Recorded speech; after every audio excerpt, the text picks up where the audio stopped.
श्री गुरुवे नमः। ओम नमो भगवते वासुदेवाय नमः। जय जय श्री राधे।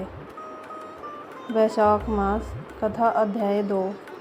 वेल्च में हरि है मोक्ष मार्ग। नारद जी कहते हैं, वैशाख मास में धूप से तपे और थके मांदे ब्राह्मणों को श्रमनाशक सुखद पलंग देकर मनुष्य कभी जन्म मृत्यु आदि के क्लेशों से कष्ट नहीं पाता। जो वैशाख मास में पहनने के लिए कपड़े और बिछावन देता है, वह उसी जन्म में सब भोगों से संपन्न हो जाता है और समस्त पापों से रहित हो ब्रह्म निर्वाण मोक्ष को प्राप्त होता है। जो तिनके की बनी या अन्य खजूर आदि के पत्तों की बनी हुई चटाई दान करता है, उसकी उस चटाई पर साक्षात भगवान विष्णु शयन करते हैं। चटाई देने वाला बैठने और बिछाने आदि में सब ओर से सुखी रहता है। जो सोने के लिए चटाई और कंबल देता है, वह उतने ही मात्र से मुक्त हो जाता है। निद्रा से दुख का नाश होता है, निद्रा से थकावट दूर होती है और वह निद्रा चटाई पर सोने वाले को सुखपूर्वक आ जाती है। धूप से कष्ट पाए श्रेष्ठ ब्राह्मण को जो सूक्ष्मतर वस्त्र दान करता है, वह पूर्ण आयु और परलोक में उत्तम गति को पाता है। जो पुरुष ब्राह्मण को फल फूल रोली देता है, वह लौकिक भोगों का भोग करके मोक्ष को प्राप्त होता है। जो खस पुष्प और जल से वासित चंदन देता है, वह सब भोगों में देवताओं की सहायता पाता है तथा उसके पाप और दुख की हानि होकर परमानंद की प्राप्ति होती है।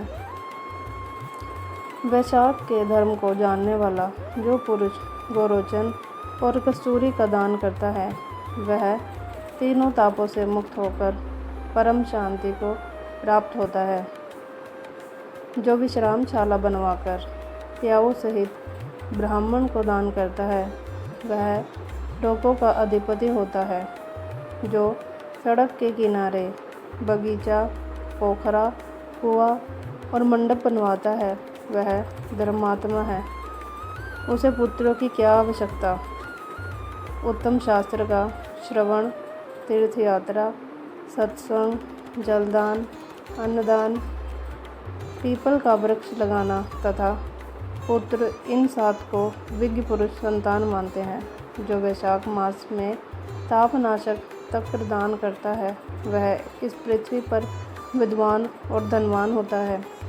धूप के समय मट्ठे के समान कोई दान नहीं है, इसीलिए रास्ते के थके मांदे ब्राह्मणों को मट्ठा देना चाहिए। जो वैशाख मास में धूप की शांति के लिए दही और खांड दान करता है तथा विष्णु प्रिय वैशाख मास में जो स्वच्छ चावल देता है, वह पूर्ण आयु और संपूर्ण यज्ञों का फल पाता है। जो पुरुष ब्राह्मण के लिए गोघृत अर्पण करता है, वह अश्वमेध यज्ञ का फल पाकर विष्णु लोक में आनंद का अनुभव करता है। जो दिन के ताप की शांति के लिए सायंकाल में ब्राह्मण को ऊख दान करता है, उसको अक्षय पुण्य प्राप्त होता है। जो वैशाख मास में शाम को ब्राह्मण के लिए फल और शरबत देता है, उससे उसके पितरों को निश्चय ही अमृत पान का अवसर मिलता है। जो वैशाख के महीने में पके हुए आम के फल के साथ शरबत देता है, उसके सारे पाप निश्चय ही नष्ट हो जाते हैं। जो वैशाख की अमावस्या को पितरों के उद्देश्य से कस्तूरी, कपूर, बेला और खस की सुगंध से वासित शरबत से भरा हुआ घड़ा दान देता है, वह 96 घड़े दान करने का पुण्य पाता है। वैशाख में तेल लगाना, दिन में सोना, कांसे के पात्र में भोजन करना, खाट पर सोना, घर में नहाना, निषिद्ध पदार्थ खाना, दोबारा भोजन करना तथा रात में खाना, ये 8 बातें त्याग देनी चाहिए। जो वैशाख में व्रत का पालन करने वाला पुरुष पद्म पत्ते में भोजन करता है वह सब पापों से मुक्त हो विष्णु लोक में जाता है। जो विष्णु भक्त पुरुष वैशाख मास में नदी स्नान करता है वह 3 जन्मों के पाप से निश्चय ही मुक्त हो जाता है। जो प्रातःकाल सूर्योदय के समय किसी समुद्रगामिनी नदी में स्नान करता है वह 7 जन्मों के पाप से तत्काल छूट जाता है। जो मनुष्य 7 गंगाओं में से किसी में उस काल में स्नान करता है वह करोड़ों जन्मों में उपार्जित किए हुए पाप से निसंदेह मुक्त हो जाता है। जाह्नवी, गंगा, मृदगंगा, गोदावरी, कालिंदी, यमुना मैया, सरस्वती, कावेरी, नर्मदा और वेणी ये 7 गंगाएं कहीं कहीं हैं। वैशाख मास आने पर जो प्रातःकाल बावलियों में स्नान करता है उसके महापातकों का नाश हो जाता है। कंद, मूल, फल, शाक, नमक, गुड़, बेर, पत्र, जल, तक्र जो भी वैशाख में दिया जाए वह सब अक्षय होता है। ब्रह्मा आदि देवता भी बिना दिए हुए कोई वस्तु नहीं पाते। जो दान से हीन है वह निर्धन होता है। अतः सुख की इच्छा रखने वाले पुरुष को वैशाख मास में अवश्य दान करना चाहिए। सूर्यदेव के मेष राशि में स्थित होने पर भगवान विष्णु के उद्देश्य से अवश्य प्रातःकाल स्नान करके भगवान विष्णु की पूजा करनी चाहिए। कोई महिरथ नाम एक राजा था जो कामनाओं में आसक्त और अजितेंद्रिय था। वह केवल वैशाख स्नान के सुयोग से स्वतः वैकुंठ धाम को चला गया। वैशाख मास के देवता भगवान मधुसूदन हैं, अतएव वह सफल मास है।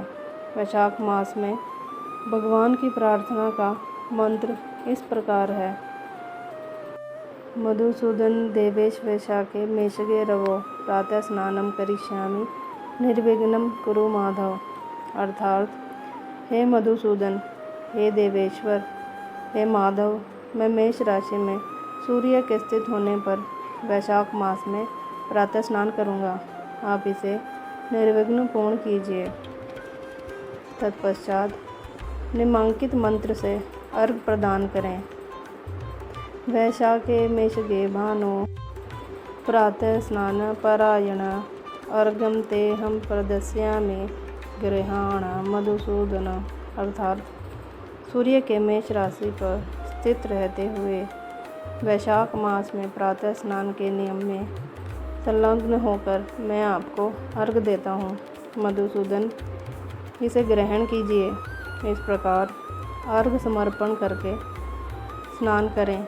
फिर वस्त्रों को पहनकर संध्या तर्पण आदि सब कर्मों को पूरा करके वैशाख मास में विकसित होने वाले पुष्पों से भगवान विष्णु की पूजा करें। उसके बाद वैशाख मास के माहात्म्य को सूचित करने वाली भगवान विष्णु की कथा सुने। ऐसा करने से कोटि जन्मों के पापों से मुक्त होकर मनुष्य मोक्ष को प्राप्त होता है।